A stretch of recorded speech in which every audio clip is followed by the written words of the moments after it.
కావున ఈ ఒక్కసారి ఒక విద్యావంతునికి మీరు అవకాశం ఇచ్చి సమస్య పరిష్కారం మార్గంలో గ్రామాభివృద్ధి మార్గంగా మీరు గ్రామాభివృద్ధిలో భాగంగా గ్రామాన్ని ఆదర్శ గ్రామంగా తీర్చిదిద్దుకొని ప్రతి ఒక్కరూ అభివృద్ధిలో భాగస్వామ్యులు కావాలని కోరుకుంటూ గ్రామంలో ఉన్న సమస్యలని పరిష్కరించడానికి నేను మీ ముందుకు వస్తున్నాను. మొదటగా 10వ వార్డులో గోపాల్ రెడ్డి నగర్లో వీధులన్నీ కూడా మట్టి రోడ్లతోనే నిర్మితమై ఉన్నాయి. ఇప్పటి వరకు కూడా సిసి రోడ్లు అనేవి లేకపోవడం, డ్రైనేజీ లేకపోవడం, వాళ్ళ కాలనీ నుంచి రోడ్డు మీదకి రాకపోకలకు పాదచారుల వంతెన లేకపోవడం వారికి చాలా ఇబ్బందికరంగా ఉంది. దాంతోపాటు వారు బస్ స్టాప్ అనేది లేకపోవడం వలన వారిని ఆర్టీసీ బస్సు వారు కూడా గుర్తించక ఎక్కడో ఆపమంటే ఎక్కడో ఆపడం వారికి చాలా ఇబ్బందికరంగా ఉన్నది.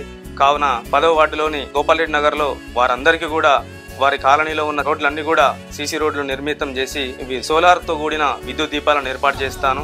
అంతేకాకుండా పాదచారుల వంతెనను నిర్మిస్తాను. అలాగే రిక్వెస్ట్ బస్ స్టాప్ కోసం నేను అధికారులతో మాట్లాడి దాని ప్రతిపాదనకు తీసుకొస్తానని మనవి చేసుకుంటున్నాను.